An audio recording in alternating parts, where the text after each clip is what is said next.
mendapat musibah, ditipu miliaran rupiah.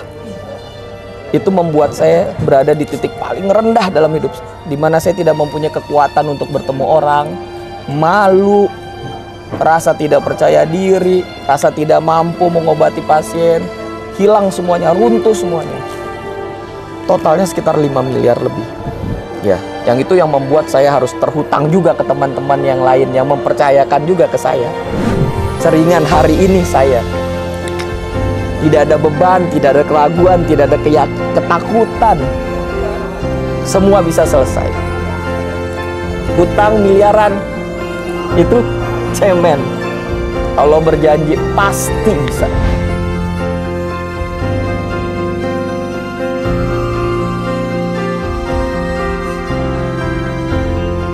Assalamualaikum warahmatullahi wabarakatuh. Waalaikumsalam warahmatullahi wabarakatuh. Jadi saya Badi, saya dokter spesialis kandungan. Saya tugas di rumah sakit di Bontang. Ya, jadi latar belakang saya cerita sedikit latar belakang saya ikut ini. Jadi sebenarnya saya ini pertama kali mengikuti atau mendampingi istri sebenarnya. Karena secara pribadi sih saya nggak punya utang. Dan itu juga saya sampaikan sempat di testimoni dan wawancara sebelumnya. Jadi kenapa saya jadi tertarik ikut meskipun saya nggak berutang. Jadi saya itu melihat perubahan yang terjadi pada istri saya. Yang lebih dahulu lagi itu perubahan yang saya lihat pada kakak ipar saya yang sudah mengikuti materi-materi MMC sejak 2 tahun yang lalu. Jadi Pak Irwan Arba'in dan istri saya Dr. Yuyun. Nah, justru dari situ saya lihat kok ada perubahan-perubahan nyata di karakter, pembawaan, sikap dan sifatnya yang sebelumnya itu mohon maaf tanda kutip sebelum mengikuti MMC itu agak negatif ya.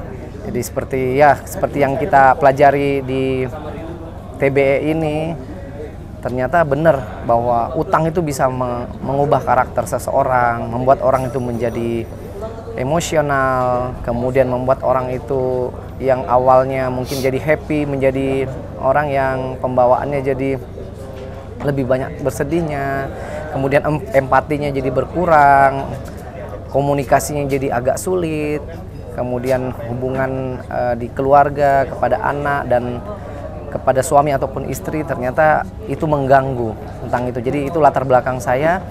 Begitu istri mengajak saya untuk mengikuti ini, saya awalnya bingung. Jadi saya awal pertama kali ikut PBTR. Jadi 1 bulan yang lalu saya ikut PBTR sampai akhirnya saya dengar bahwa ada materi lain, sesi lain yaitu The Basic Elements, dan saya waktu itu menghadap langsung ke pihak MMC pada Pak Dewo ya, GM-nya di sini. Saya meminta boleh nggak saya TBE ini dimajukan karena saya lihat ternyata pada saat PBTR itu teman-teman itu begitu bersemangat mau ikut, dan terbukti beberapa teman yang ikut PBTR akhirnya ikut juga TBE dan membawa rekan-rekannya. Jadi saya ikut karena merasakan dampak dari PBTR itu. Karena kita diajarin pada MMC ini, kita jangan hanya untuk diri kita sendiri. Ya, ilmu yang kita dapat ini kita usahakan bisa syiar, bisa berdakwah kepada teman-teman yang lain, ke saudara yang lain, ke keluarga yang lain. Syukur-syukur mereka juga bisa merasakan manfaatnya. Nah, itulah yang melatar belakangi akhirnya saya ikut lagi ke TBE ini. Saya tertarik dan saya membawa teman-teman saya ke sini. Ada beberapa teman yang akhirnya ikut secara langsung maupun tidak langsung, ternyata ada beberapa yang ikut. Padahal sebenarnya yang saya ajak itu mungkin sudah puluhan. Jadi setelah acara PBTR itu karena merasakan manfaatnya, saya berusaha jadi marketingnya MMC. Sampai mungkin teman-teman yang saya telponi, yang saya ajak diskusi, yang saya ajak komunikasi itu mungkin berpikir bahwa saya ini mungkin dapat persenan dari MMC karena kenapa kok segitu getolnya. Sampai kadang-kadang tiap hari menelpon, mau ayo ikut, karena yang saya ajak itu orang-orang yang relate dengan masalah riba, masalah utang dan lain sebagainya. Nah, qadarullah itu terjadi di sahabat saya, saudara saya Dokter Dedi ini. Jadi secara kebetulan sejak 2 minggu yang lalu itu saya melihat sepertinya ada yang kurang pas di dirinya yang saya kenal, meskipun saya juga sebenarnya nggak komunikasi tiap hari, tapi ada sesuatu yang kebiasaan yang saya lihat di grup di WhatsApp yang di luar kebiasaan dia yang saya kenal sejak pendidikan dulu. Makanya saya ajak dia. Jadi ada beberapa sebenarnya, cuman yang paling saya seriusi untuk saya ajak itu Dokter Dedi. Mungkin nanti beliau sendiri nanti akan menceritakan bagaimana latar belakang beliau akhirnya bisa sampai di hari ketiga ini, karena saya jujur aja dari awal sudah agak pesimis, ngajak beliau untuk bisa ikut join di acara ini, dan alhamdulillah saya ngelihat banyak sekali perubahan 3 hari ini. Mulai dari awal yang biasanya kalau kita ketemu pasti harusnya senang ketemu saudara, ketemu teman, tapi di hari pertama dia tuh jangankan untuk melihat saya saja, untuk menyalami saya saja itu waktu itu saya sampai harus mendatangi dia baru bisa salam, sampai saking segitu akutnya permasalahan riba atau utang yang melilit dia. Nah, jadi hari ini saya sudah melihat meskipun kita sama-sama menangis, tapi saya lihat secercah harapan di wajahnya, senyumnya sudah mulai merekah lagi. Saya tahu dia orangnya sangat humoris. Nah, itu kembali, meskipun mungkin utangnya belum lunas, paling tidak secercah harapan itu ada. Terus terang, kalau menurut saya nih, Dokter Badi ini perpanjangan tangan cara Allah menolong saya gitu. Saya ini dokter yang konvensional, kuliah, lulus, praktek bersungguh-sungguh, menangani pasien bersungguh-sungguh, hampir tidak pernah larut dalam dunia yang selain yang itu. Paling untuk mengurangi rasa jenuh ya hobi yang dimunculkan gitu. Hobi saya otomotif, jadi ya ada beberapa koleksi mobil-mobil tua yang benar-benar saya rawat, karena itu menjadi pelampiasan saya ketika saya jenuh dan saya letih. Tetapi selama ini terus terang baru di TB ini, the basic element ini, saya memahami arti sebenarnya kita ini hadir di dunia ini buat apa. Buat apa, untuk apa, tujuan akhirnya apa. Karena selama ini semuanya mengalir begitu saja, terkonsep dengan cara berpikir dunia yang sekuler, cara berpikir dunia yang kapitalis, sehingga basic agama saya, Islam, itu tidak saya eksplor. Padahal itulah sebenarnya penuntun hidup yang sebenar-benarnya. Dan baru saya dapatkan setelah di umur saya 45, masuk 46 tahun ini, baru saya sadar gitu loh. Setelah kena musibah baru saya tahu, inilah Islam seharusnya gitu. Beginilah cara Islam menuntun kita ke jalan yang benar, menuntun kita ke tujuan akhir dengan cara yang benar. Itu semuanya dikupas. Ibaratnya saya ini Islam, tapi cuma Islam karena diturunkan. Saya sholat, saya puasa, saya zakat, saya beramal, saya bersedekah.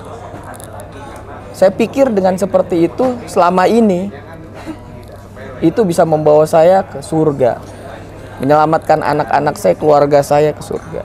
Saya tidak pernah mengupas lebih dalam bahwa banyak hal yang bisa membatalkan itu. Karena apa? Ketauhidan saya itu tidak seharusnya gitu loh. Saya tidak berusaha mencari kebenaran yang hakiki itu seperti apa. Semuanya saya terima dari informasi yang saya dapat di masa kecil, remaja.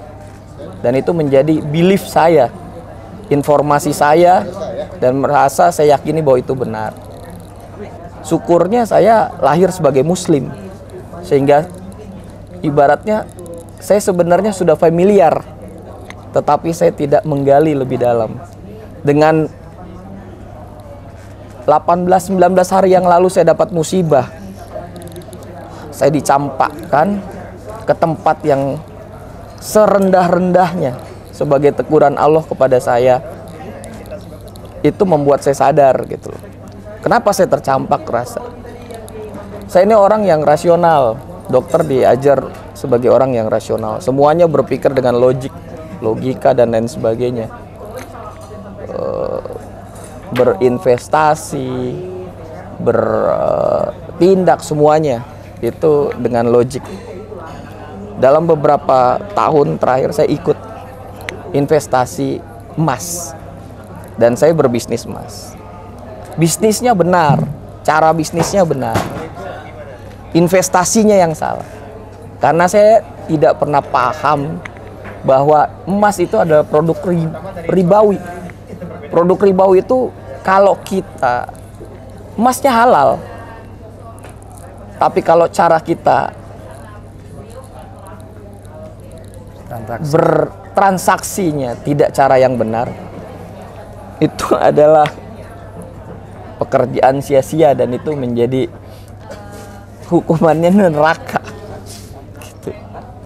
Untungnya dengan saya mendapat musibah ditipu miliaran rupiah, itu membuat saya berada di titik paling rendah dalam hidup, di mana saya tidak mempunyai kekuatan untuk bertemu orang, malu, rasa tidak percaya diri, rasa tidak mampu mengobati pasien, hilang semuanya, runtuh semuanya.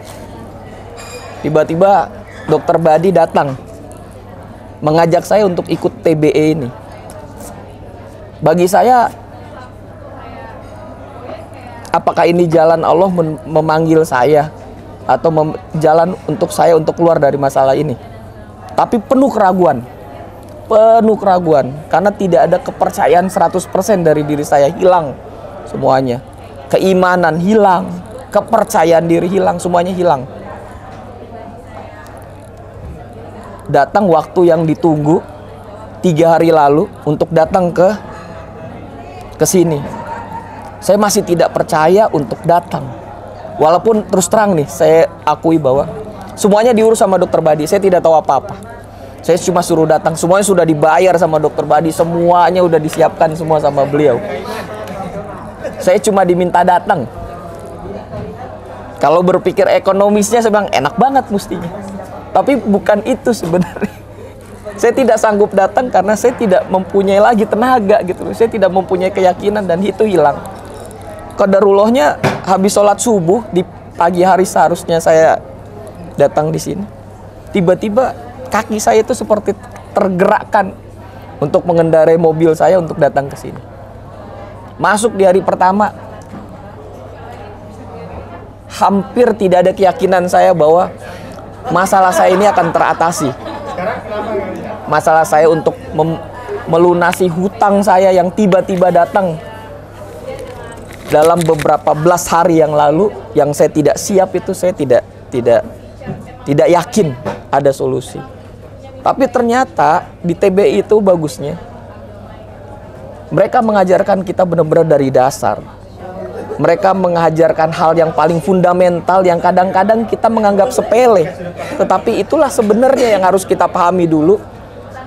Tahapannya tidak langsung ke atas, tidak langsung ke inti, tetapi kita dikuatkan dulu tauhidnya, keyakinan kita bahwa semua itu tidak akan terjadi tanpa izin Allah. Qadarullahnya seperti itu.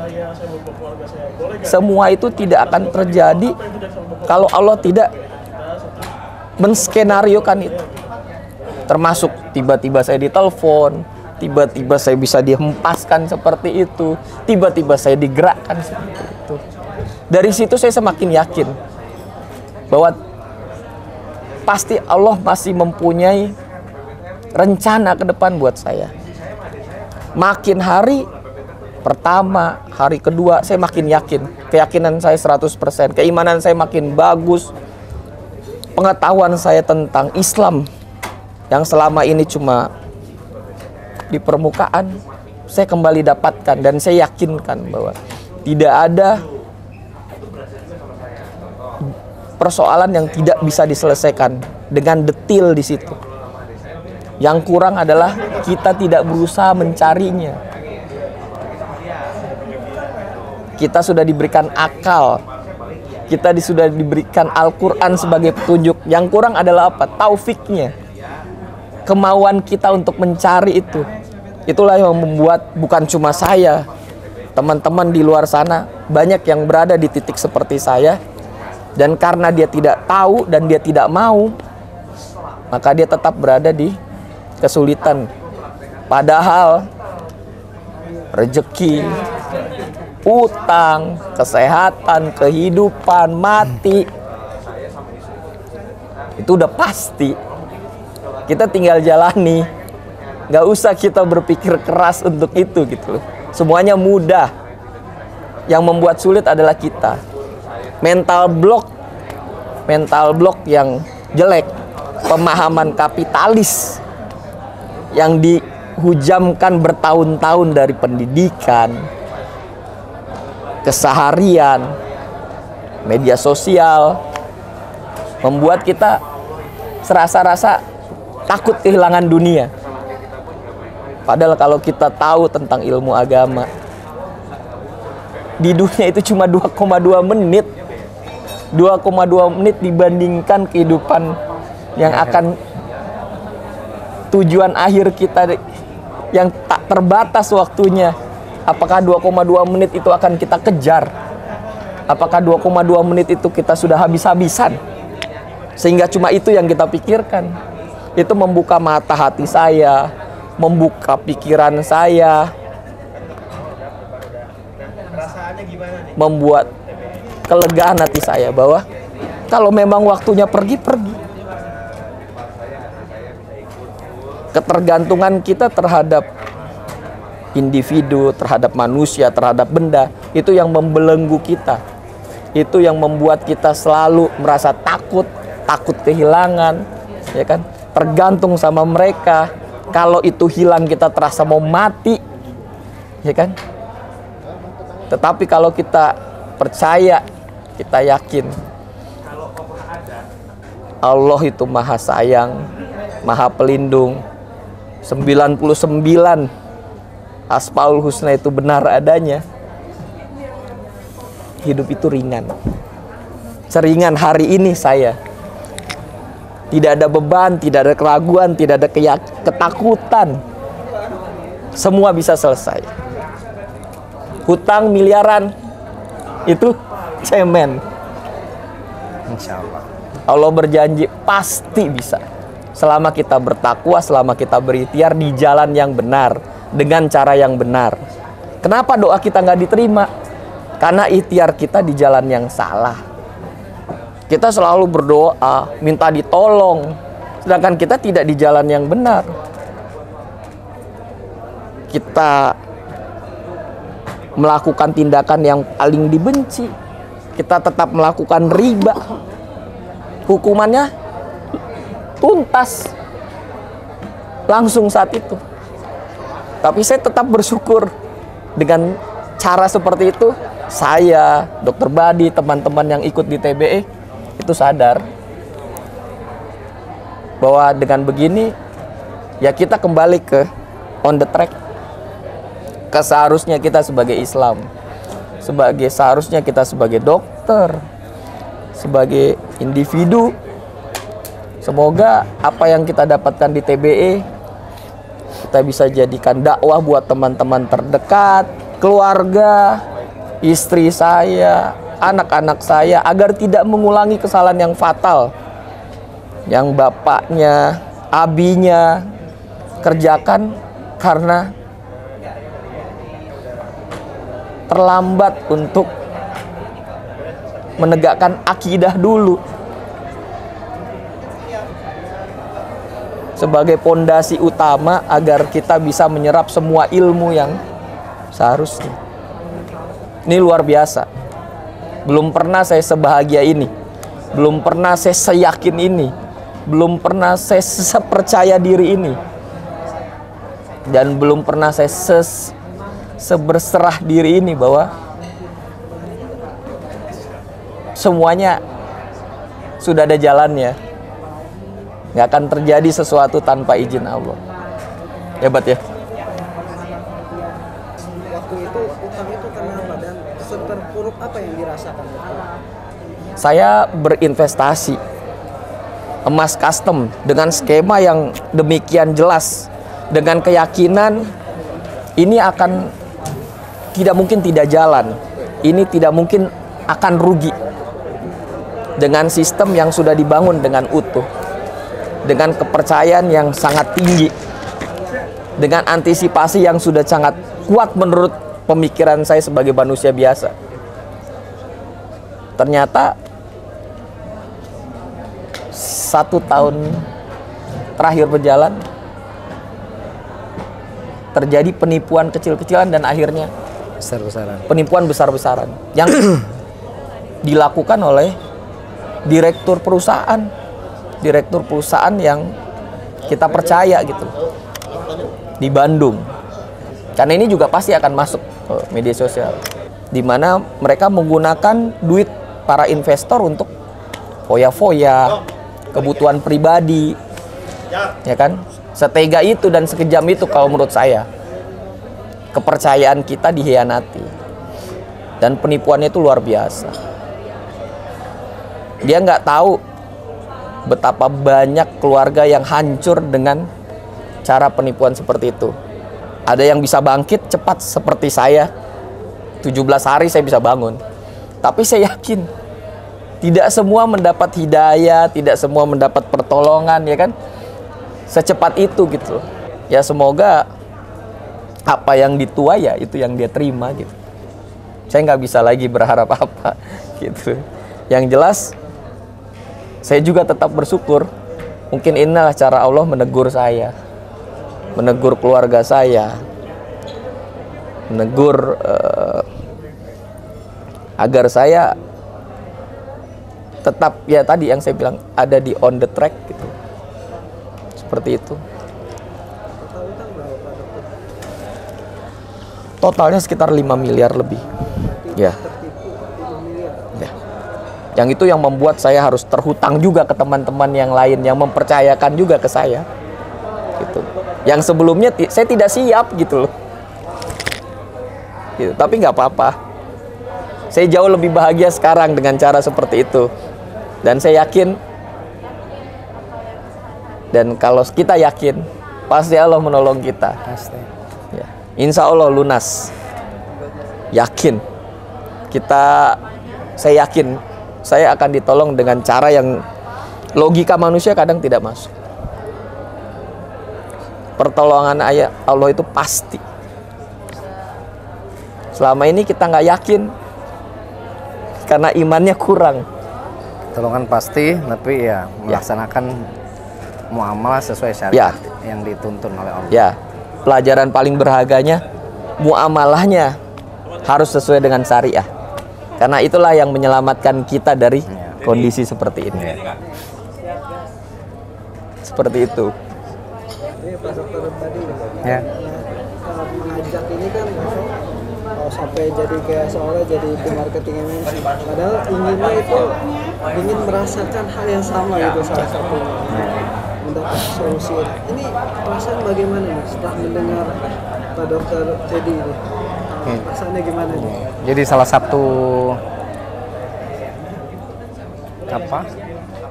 poin terpenting ya setelah saya ikut PBTR kemarin ya. Kalau sebenarnya kalau dakwah kan kita selama ini kita akan harusnya sih selalu berdakwah ya, harusnya selalu berdakwah. Cuman kadang-kadang dakwah itu belum tentu langsung nyampe ya. Jadi begitu selesai PBTR kan kita diajarin bahwa setelah kita menyelesaikan permasalahan kita, ya kebetulan saya nggak punya masalah, yang punya masalah istri dan perusahaannya. Nah, setelah kita, dan itu kan dia sudah ikut beberapa sesi dari MMC dan luar biasa manfaatnya. Utang udah mulai terurai pelan-pelan, mekanisme pembayaran juga sudah mulai dijalankan. Nah, yang utama apa lagi sekarang?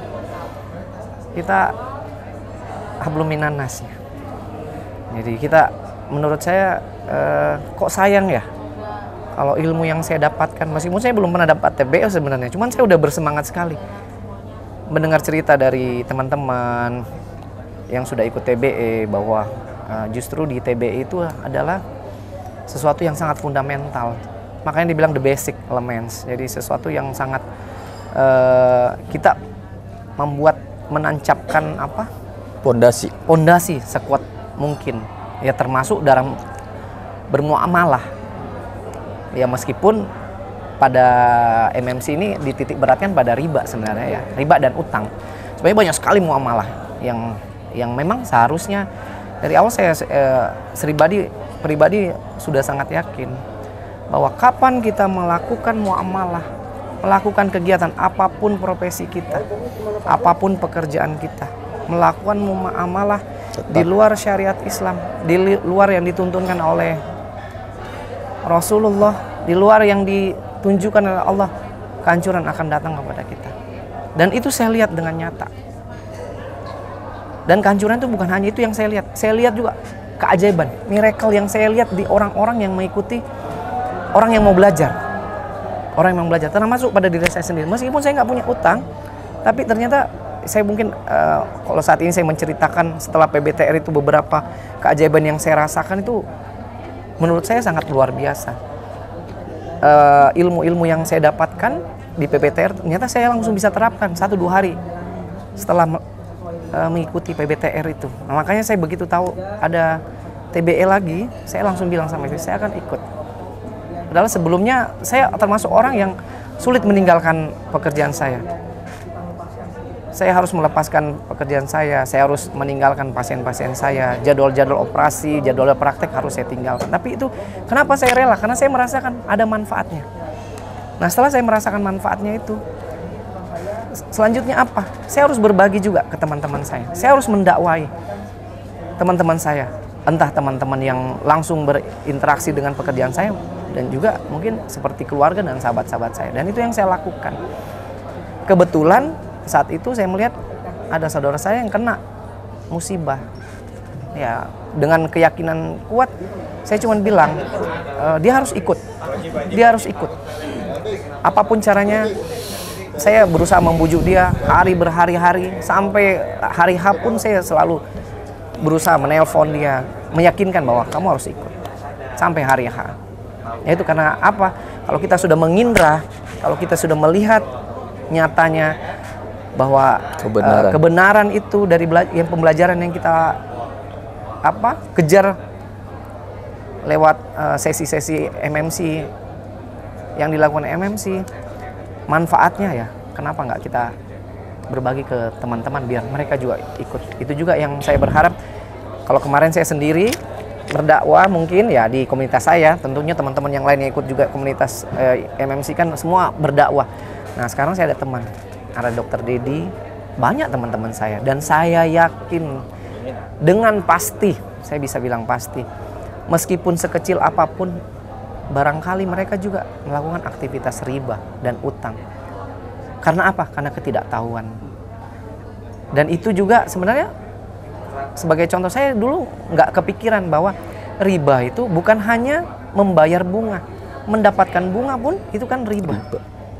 Begitu saya selesai PBTR, begitu saya tahu bahwa bunga bank itu kita nggak boleh nikmatin, saya langsung datang. Saya langsung mendatangi beberapa bank yang tempat saya menyimpan uang, menyimpan deposito saya tabungkan langsung. Saya close deposito saya pindahkan ke tabungan, saya mengajukan permohonan untuk penghapusan bunga. Penghapusan bunga yang saya terima selama ini, plus pajak yang harus saya bayar. Dan alhamdulillah semua bank itu tidak dalam waktu yang singkat, 1 hari atau 2 hari atau 3, tidak. Pagi saya mengajukan, sore saya sudah disetujui. Ternyata sesimpel itu, ternyata bisa. Kan saya dulu berpikir, oh mana mungkin saya melakukan aktivitas perbankan tanpa menerima bunga atau membayar bunga. Ternyata bisa. Jadi saat ini pun saya jujur secara pribadi, uang saya di bank, saya mulai kurangi, mohon maaf. Saya kurangi uang di bank. Saya coba melakukan investasi lain yang lebih bermanfaat.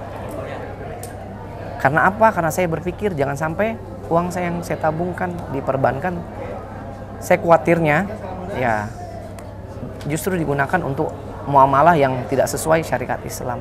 Jadi saya hanya menyimpan uang memang sesuai yang mungkin saya khawatir besok-besok ada kebutuhan mendadak yang harus membutuhkan uang, dan itu saya harus saving seperti itu. Ya, komitmennya kami jauhi riba, perangi riba, biar hidup kita selamat dunia dan akhirat. Dan itu nikmatnya luar biasa. Selama ini kita hidup dengan riba, makanya hancur semua yang kita udah bangun, hancur semua yang kita upayakan.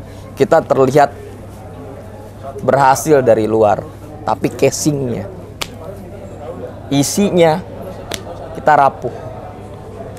Sekarang kami lahir sebagai individu yang baru. Amin. Semoga kita selalu lebih baik. Kedepannya tetap istiqomah, dan itu tetap dakwah, tetap syiar. Semoga ini jadi amal jariah kita ya. Amin. Amin. Ajakannya untuk orang-orang yang di luar sana yang masih entah itu ada riba atau utang, nyaman dengan utang dan sebagainya, bisnis dengan utang. Ajakannya loh. Saran-saran. Ajakannya jadi gini. Selama ini saya dengar riba, saya tahu riba nggak boleh, tapi hati kita nggak tersentuh. Jadi memang solusinya satu, kita harus fokus belajar dulu,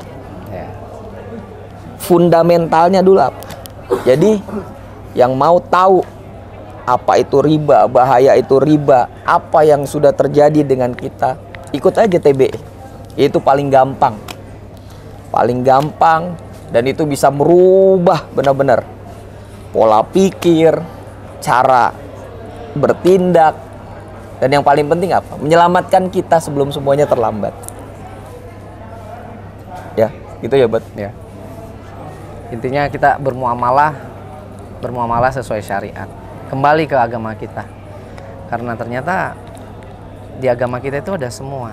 Tuntunan-tuntunan bermuamalah, berpolitik, bernegara, apalagi soal pekerjaan. Tentunya semuanya ada. Tinggal kita mau belajar atau tidak. Dan jangan satu lagi, jangan memilih-milih perbuatan yang menguntungkan atau merugikan kita. Karena ternyata Allah sudah mengancam. Dan ini keras banget. Ini bukan hadis, tapi ini ayat Al-Quran. Dan saya mungkin sering baca. Saya mungkin pernah baca artinya. Tapi ternyata kita nggak menghayati bahwa Allah mengancam kepada orang-orang yang mengambil sebagian hanya untuk kepentingannya. Kalau menguntungkan dia ambil, kalau merugikan dia buang. Larangan dan seruan Allah dia pilah-pilah sesuai kepentingan pribadinya. Allah mengancam, mengatakan bahwa itulah kafir yang sebenar-benarnya kafir. Itu keras sekali teguran Allah, dan itu jelas di Al-Quran. Itu bukan terjemahan, itu arti yang sebenar-benarnya dari Al-Quran. Jadi saya benar-benar telak. Banyak sekali yang memang harus kita pelajari. Ya memang kalau kita nggak belajar dari dasar akan sulit. Jadi kalau kita hanya mencari ilmu, membaca buku sendiri, mencari ilmu sendiri mungkin agak susah. Kita harus belajar, harus ada gurunya.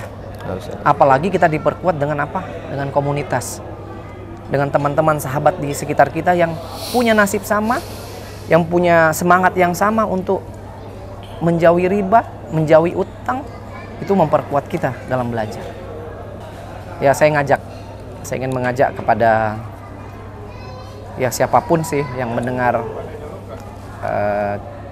cerita kami cerita kami ini, bahwa percaya bahwa di saat kita berniat belajar untuk kembali ke Islam, belajar untuk kembali melaksanakan ajaran-ajaran yang dituntunkan dan menjauhi larangan-larangan yang dilarang, percaya keajaiban itu akan muncul, rezeki akan di luar logika kita akan kembali. Dan saya yakin bukan hanya saya yang sudah merasakan. Dokter Dedi saya bilang saudara saya ini Cuma dalam hitungan dalam hari. hitungan hari pertama saja, yang mungkin nggak bisa diceritakan di sini karena sangat panjang itu, dia mendapatkan keajaiban itu. Dan saya juga di teman-teman yang lain, saya dengar cerita-cerita mereka yang tidak masuk di akal mereka, tidak masuk di logika kita. Percaya bahwa logika kita kadang-kadang tidak sesuai dengan logika Allah. Kalau Allah mau, apa sih yang tidak mungkin? Nggak akan ada logika yang tidak mungkin. Rasa syukur yang tidak terhingga sebenarnya. Kenapa kami bisa sampai seperti ini? Ini rasa sayangnya Allah kepada kami gitu, khususnya pada teman-teman yang mungkin mendengar ini. Ya itulah, kita diberikan akal, kita diberikan petunjuk dengan Al-Quran. Masalahnya taufiknya nggak pernah kita laksanakan. Apa itu taufik? Kemauan untuk menjemputnya, menjemput kebenaran, ya kan, menjemput atau melaksanakan kebaikan yang sudah dituntunkan, itu yang kita enggak. Dengan TB ini ya, insya Allah Buat teman-teman semua ya, kebaikan akan kita jemput mulai hari ini. Semua kebaikan akan kita lakukan. Semua yang dilarang sudah pasti akan kita tinggalkan dengan senang hati gitu. Ya kan? Dunia itu cuma 2,2 menit dibandingkan kehidupan di akhirat. Apa yang kita banggakan, apa yang harus kita sombongkan, apa yang harus kita kejar, ya kan? Yang perlu kita kejar adalah tujuan akhir kita bersama berada di surganya Allah. Saya rasa itu. Ya.